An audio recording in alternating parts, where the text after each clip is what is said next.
On sait pertinemment que les derbys des Madrid ne sont jamais faciles, que le plus important, ça reste toujours de gagner, même si par moments les performances peuvent être incohérentes ou qu'on peut être insatisfait de la performance des joueurs dans la globalité d'un match.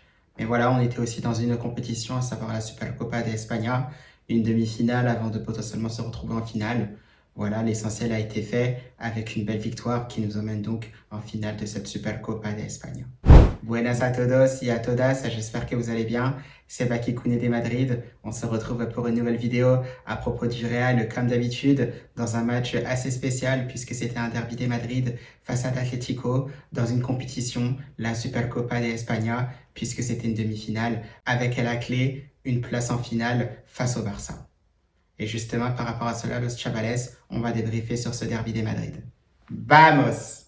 Eh bien, los chavales, je pense que vous le voyez sur mon visage, on me voit certainement avec un grand sourire, parce que c'est toujours plaisant de s'imposer face au rival, à savoir l'Atlético de Madrid. C'est un Real Madrid qui aura fait donc le job, du moins d'un point de vue comptable, avec cette victoire de buts à 1, grâce à des buts de Federico Valverde et bien sûr de Rodrigo Goes, contre un but de Sorlot pour les Colchoneros. Et avec cette victoire, c'est un Real Madrid qui se dirige donc vers la finale de la Supercopa d'Espagne, où il y retrouvera le Barça pour une revanche, parce qu'on se souvient de ce qu'il s'était passé la saison dernière avec une grosse claque, puisque les Barcelonais se sont largement imposés face au Real Madrid. Bien évidemment, je ne vais pas rappeler le score, parce que je suis un peu embêté par rapport à cela, mais toujours est-il aussi que ça reste un bon souvenir, puisque c'était ma première grosse vidéo sur ma chaîne YouTube.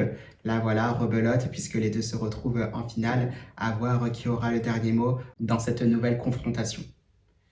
Donc sinon, pour revenir un peu sur ce match-là par rapport au Real Madrid, alors c'est vrai qu'il y a eu des choses quand même assez intéressantes, même si dans l'ensemble j'étais un peu déçu par rapport à ce qu'a proposé le Real Madrid, surtout après le premier but, celui de Federico Valverde, qui est arrivé très tôt dans ce match, dès la deuxième minute de jeu.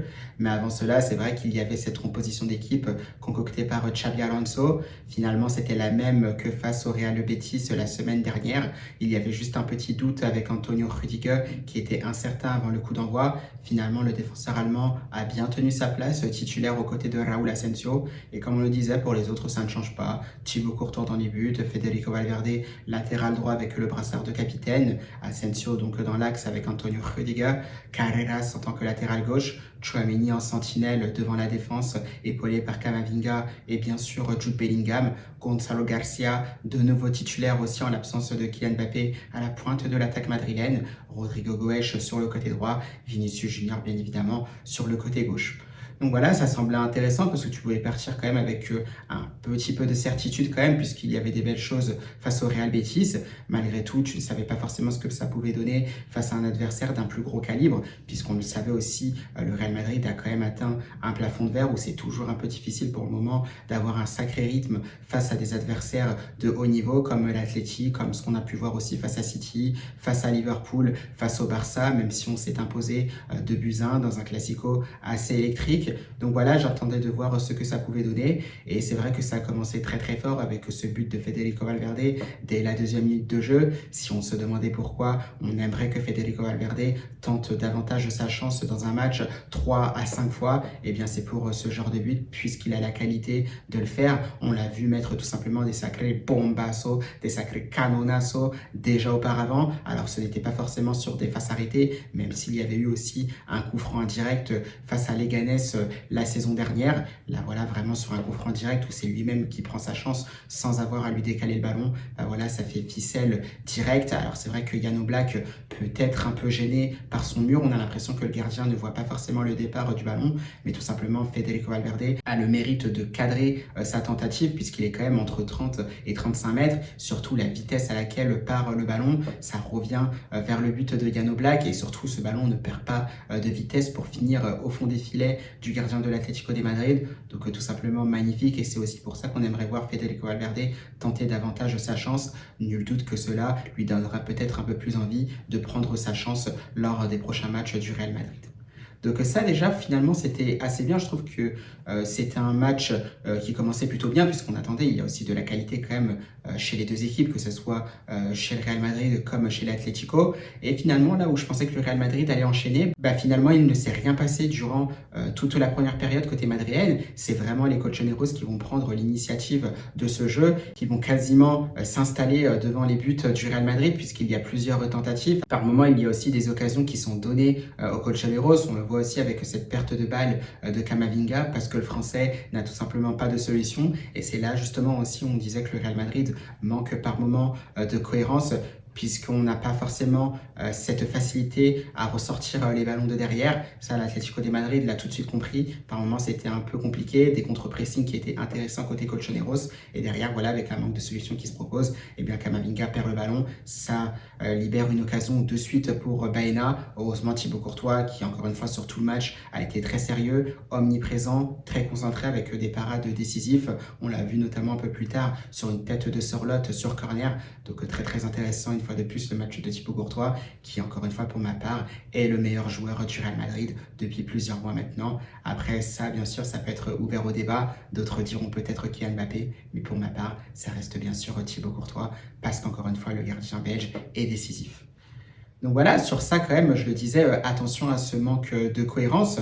Alors certes, derrière, c'est un Real Madrid qui n'a pas besoin de grand-chose pour se créer la moindre occasion. Et on le voit sur une contre-attaque qui ne part pas de grand-chose. C'est Rodrigo Goes qui arrive à se faufiler dans le dos de la défense de l'Atlético de Madrid, voilà, qui se crée un face-à-face avec Jan Oblak après avoir crocheté un défenseur de l'Atlético. Et là, voilà, il manque un peu de puissance dans sa frappe pied gauche pour tromper Jan Oblak. Ça manquait tout simplement de conviction pour inscrire ce deuxième but, parce qu'à partir de là, c'est un Real Madrid qui aurait pu être peut-être davantage tranquille bien plus tôt dans ce match-là. Malheureusement, Rodrigo Goes échouera devant Jan Oblak et c'est tout simplement dommage.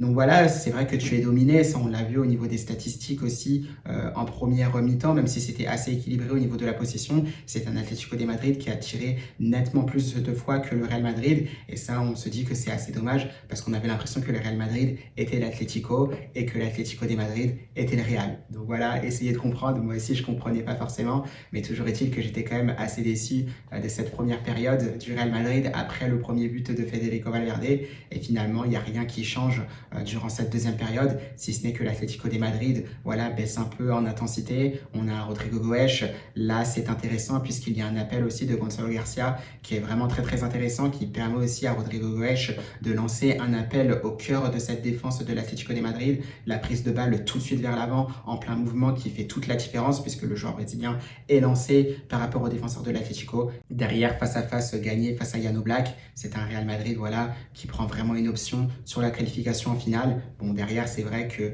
voilà, tu subis un peu les foudres, les actions, les occasions, les opportunités de l'Atlético de Madrid. Voilà, réduction logique avec ce but de Sorloth. Et finalement, c'est un Atlético de Madrid qui baissera davantage en intensité. Alors bien sûr, il y aura quelques occasions derrière, surtout en fin de match. Il y a une tentative de bicyclette de la part de Griezmann. On a un Julián Álvarez aussi qui est tout proche de marquer. Et ça, c'est peut-être le fait marquant de ce match-là, c'est que finalement, on n'a pas beaucoup vu la Araña. D'abord parce qu'il est davantage beaucoup plus présent lors des derbys madrileños. On l'a vu sur les précédents où il est souvent buteur. Là, voilà, ça n'a pas été le cas et on sentait justement que c'était ce qu'il manquait à l'Atlético de Madrid. Un Julián Álvarez performant pour permettre aux colchoneros d'espérer mieux dans cette demi-finale de la Supercopa d'Espagne. Finalement, voilà, la Araña a été absent et ça aura permis aussi au Real Madrid de finir avec une qualification pour la finale. Donc voilà pour ce match-là. Après, il y a eu des changements de part et d'autre. Xabi Alonso qui a bien fait tourner. On a vu du Fran Garcia entrer, Ferland Mendy aussi, pareil. Alors c'est vrai que je m'étais un peu inquiété dès lors qu'on a fait sortir directement Rudiger et Asensio, que j'ai vu Tina Essien de pas rentrer. C'est Tchouaméni et Alvaro Carreras qui sont passés en défense centrale. Deux joueurs voilà, qui n'ont pas forcément énormément d'expérience à ce poste-là. Et on le sait, avec un Atlético de Madrid qui poussait, ça aurait pu être beaucoup plus dangereux pour le Real Madrid. Finalement, les hommes de Xabi Alonso ont su tenir bon et avec cette qualification à la clé donc pour la finale de la Supercopa d'Espagne.